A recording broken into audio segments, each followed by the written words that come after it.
Good evening, everyone. I am Chen Liang-Jung, and you can also call me Leah.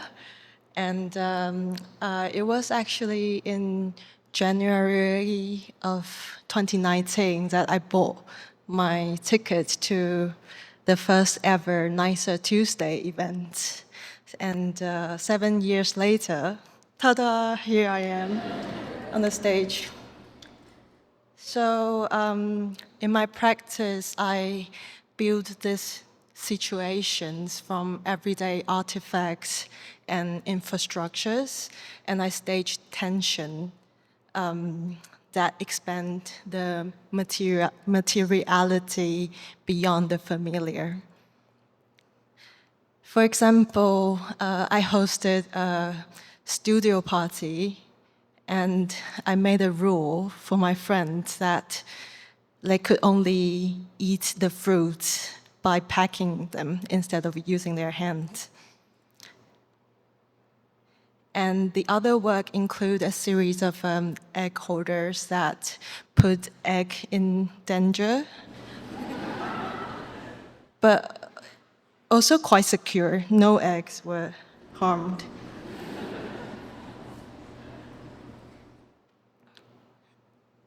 And for an outdoor biennial in Austrian Alps, I made portable wingsuits that visualized airflow, surf speed, and they were made of disused parachute textiles.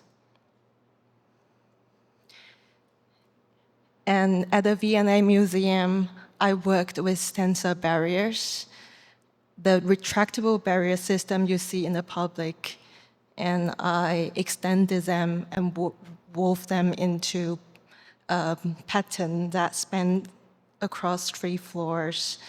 And the pattern shifted whenever one of the belts is being pulled or relieved.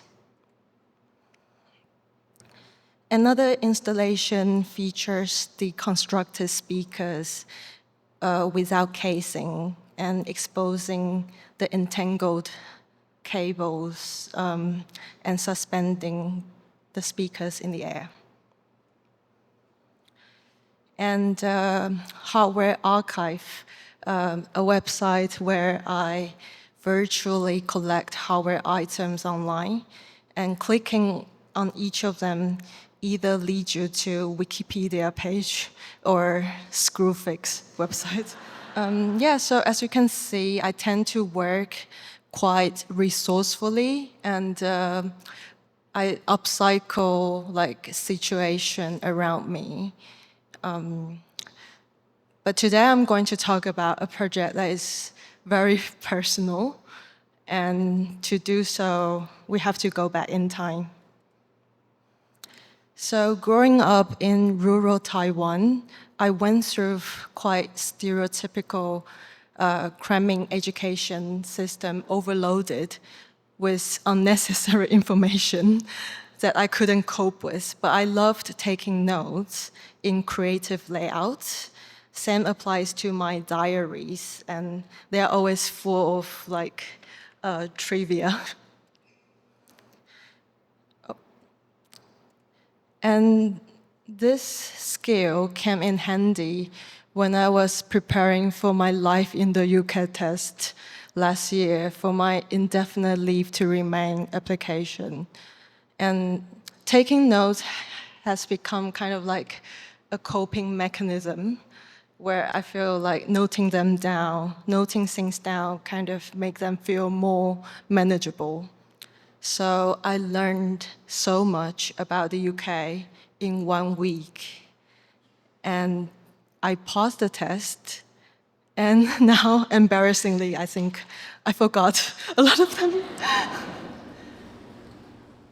But however, as a very disorganized person, the real test for me was actually the indefinite leave to remain application fee, which was introduced in 2003 at 155 quid.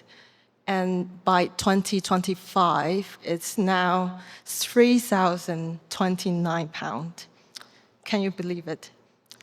And once I added other costs, I realized I need to save at least like £5,389 in 4 months before my visa expired, which gave me extreme anxiety. And this period coincided with an upcoming group show, and I obviously didn't have time to make work. So I decided to use this crisis as the work, to present the extensive spreadsheet showing all the jobs I took on top of running my art studio. So over the course of 3 and 5 months, I worked around 71 shifts, ranging from 2 to 13 hours, and with hourly pay between 12.21 pence and 104 euro, and totaling to 7,732 and 21 pence. I also extended the project across other online platforms, each capturing different aspects of my desperation.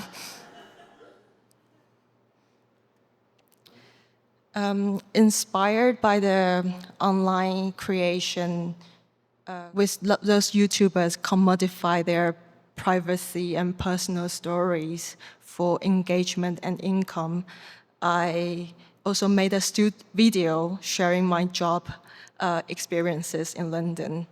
It's hilarious, really, full of awkward moments and small anecdotes, which you can see later after the talk, somewhere online.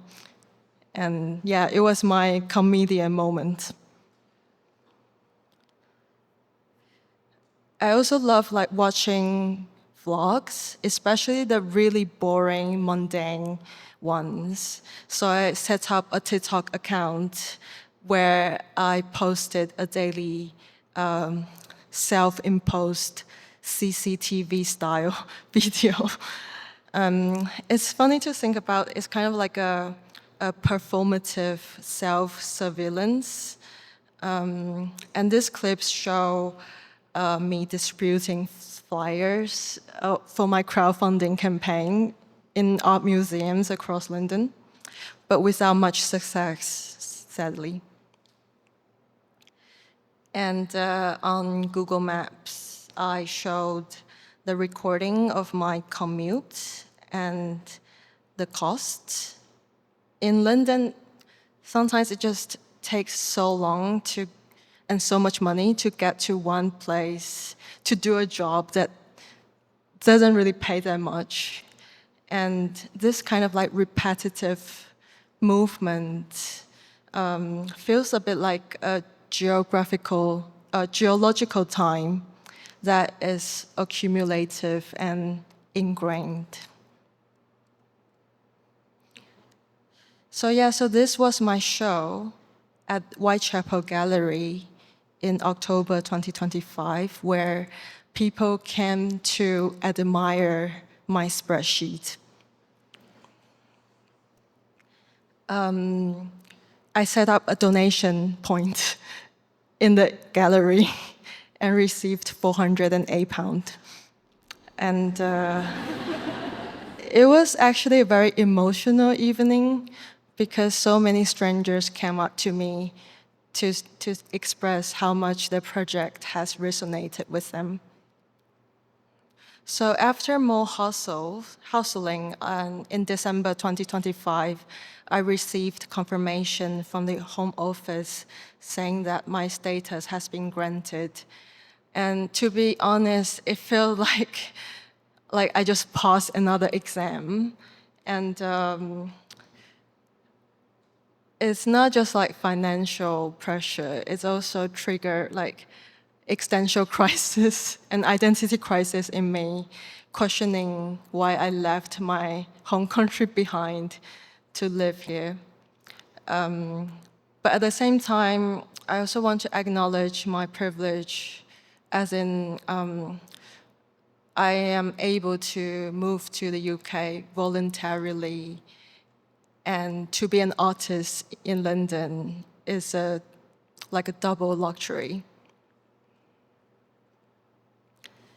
So I would also like to take the moment to express solidarity with all those currently navigating through immigration system. London is a magical place where I meet so many lovely people here, and many of whom have have come here because of the difficult circumstances back home, and now face prolonged uncertainty, while laws remain unresolved. So the power of making the numbers and my journey transparent, I hope it will kind of make people feel less alone. And the project has also planted a seed in me where I was thinking, oh, maybe I could have make this further into a database where people can kind of like a support network of migrants. So yeah, so that being said, what's next? So luckily, as a Taiwanese citizen, I can go on to apply to British citizenship without renouncing my passport. So yeah, I'm gonna do that.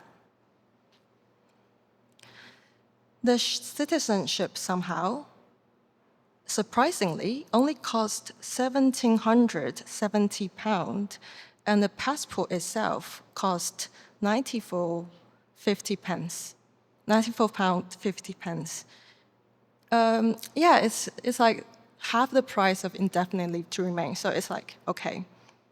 And yeah, and I think it's nice that for putting the first £250 in for my speaker fee tonight. Thank you.